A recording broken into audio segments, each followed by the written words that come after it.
How the universe was created या the origin of the universe, इस topic को अगर आप सर्च करोगे तो हजारों वीडियो एक से बढ़कर एक आपको मिल जाएगा, जहाँ पे आपको बिग बैंग से लेके मॉडर्न थ्योरीज तक अनोखे एक्सप्लेनेशंस और फैक्ट्स मिलेगा जो नो डाउट फैसिनेटिंग होंगे।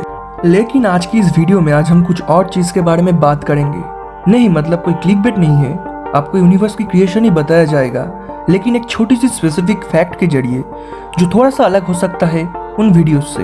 हाँ, ये बात तो सही है कि यूनिवर्स की शुरुआत बिग बैंग से ही हुआ था, करीब 14 बिलियन ईयर्स पहले। लेकिन ये बात भी सही है कि हर थ्योरी को किसी न किसी समय तरह तरह की कंट्रोवर्सी फेस करना पड़ता है। अब आप में से कोई भी इस थ्योरी की बहुत बड़े फैन हो सकते हैं, no offence to them, but it's a fact कि big bang theory universally accept हो सकता है, लेकिन इट्स नॉट फुली प्रूवन। अब इस चीज़ों को रखते हैं किसी और फ्यूचर वीडियो के लिए, क्योंकि इसको डिस्कस करने के लिए हमें डिस्कस करना पड़ेगा कुछ ऑफ टॉपिक चीज़ों के बारे में, like string theory, M theory, inflation, etc। Basically इस वीडियो में हमारी फोकस रहेगा एक सर्टेन इवेंट जो बिग बैंग थ्योरी की हिस्ट्री की एक मोस्ट इंपॉर्टेंट इवेंट है। जब ये थ्योरी सिर्फ साइंटिफिक कम्युनिटी में डिस्कस होना स्टार्ट हुआ है और धीरे धीरे इवॉल्व हो रहा है, ये तब की बात है। बिग बैंग थ्योरी की डेवलपमेंट में काफ़ी साइंटिस्ट और एस्ट्रोनॉमर्स की योगदान है, जैसे कि जॉर्ज लेमैटर और एडविन हबल।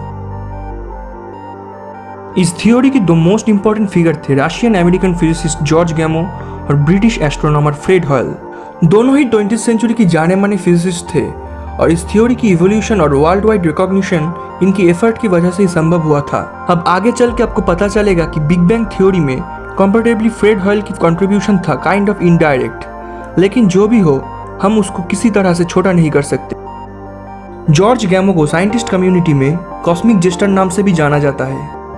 ये इंसान थे गॉड गिफ्टेड। अपने अनोखे फनी अंदाज की वजह से आज भी काफ़ी चर्चा होता है इनके बारे में। इनके बुक्स या आर्टिकल्स को अगर आप पढ़ोगे तो आपको खुद ही पता चल जाएगा।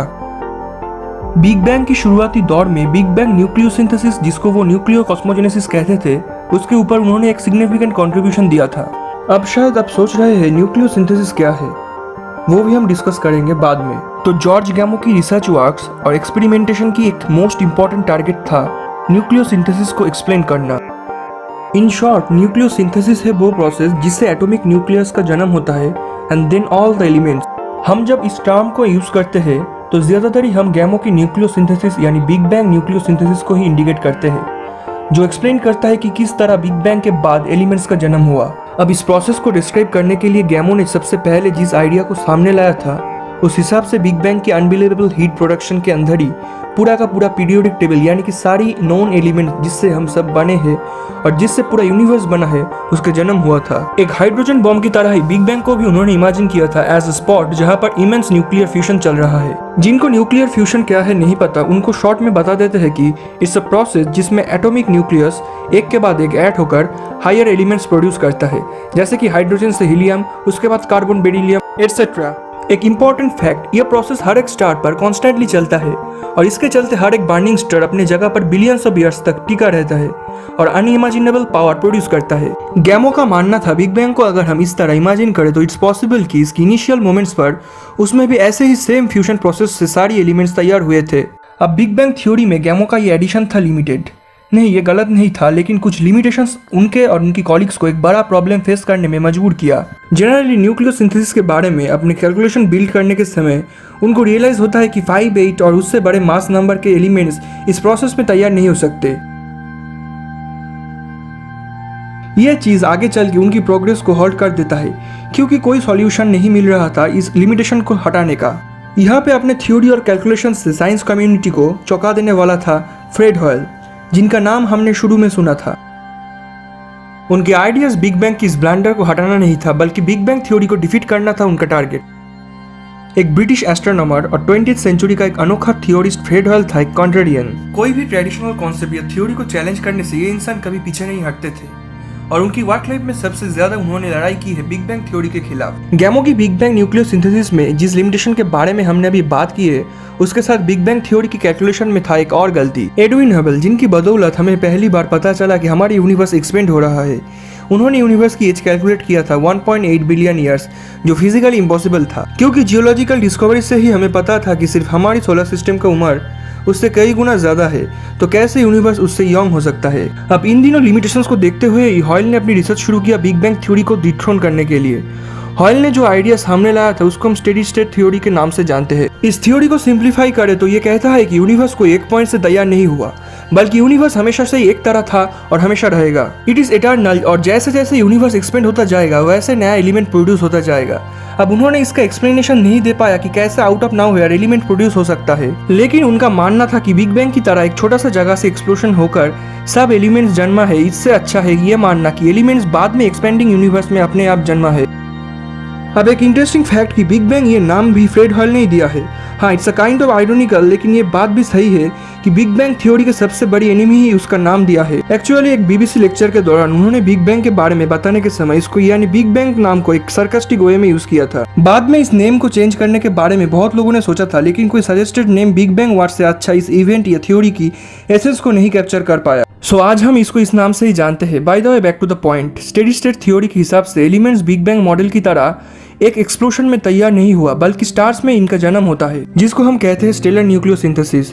यह थ्योरी पूरी तरह से सही ना होने के बाद भी गैमो की लिमिटेशन को सॉल्व करने में साकार था, क्योंकि जैसे हमने स्टार्टिंग में डिस्कस किया कि सुपर हॉट बॉन्डिंग स्टार्स में और उनके कोर में न्यूक्लियर फ्यूजन से एक के बाद एक एलिमेंट प्रोड्यूस होता है, लाइक हाइड्रोजन टू हीलियम। वैसे ही आसानी से 5-8 मास एलिमेंट्स का भी जन्म किसी भी फायर स्टार में हो सकता है।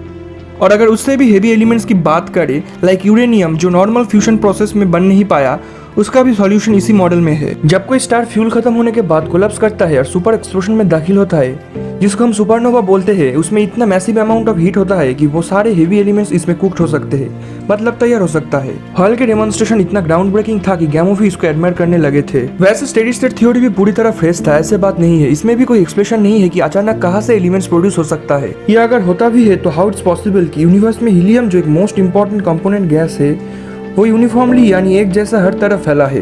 अगर सब एलिमेंट स्टार में ही प्रोड्यूस होता तो ये सिर्फ स्टार के पास में ही पाए जाने चाहिए था। तो अभी आपके मन में ये सवाल आ सकता है कि कौन सी थ्योरी सही है, क्योंकि दोनों थ्योरी कोई ना कोई पार्ट सॉल्व कर रहा है। बिग बैंग सॉल्व कर रहा है शुरुआती एलिमेंट्स का जन्म, और स्टेडी स्टेट सॉल्व कर रहा है हेवियर एलिमेंट्स का प्रॉब्लम। ये सिर्फ आपका क्वेश्चन नहीं, पूरे साइंटिफिक कम्युनिटी इससे जुझा है। लेकिन लास्टली द आंसर इज नहीं, कोई एक थ्योरी यहाँ पे ऑल ट्रू है ऐसे हम नहीं कह सकते हैं।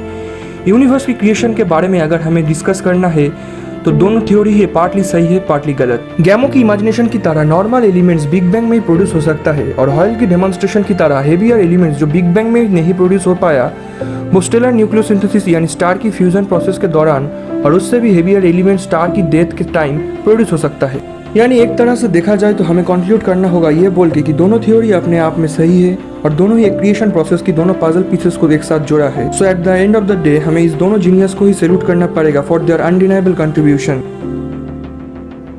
और आशा करता हूँ इस स्पेसिफिक इवेंट से आपको कुछ नया जानने को मिला। सो गाइस, ये थी आज की वीडियो। होप कि ये वीडियो आपको अच्छा लगा है तो लाइक करना, और प्लीज़ आप में से जो भी इस टॉपिक के बारे में कोई भी राय रखते हैं या आपको लगता है ये थ्योरी ज़्यादा बेटर है उससे, तो कमेंट में ज़रूर बताना। And lastly, don't forget to subscribe and stay home, stay safe.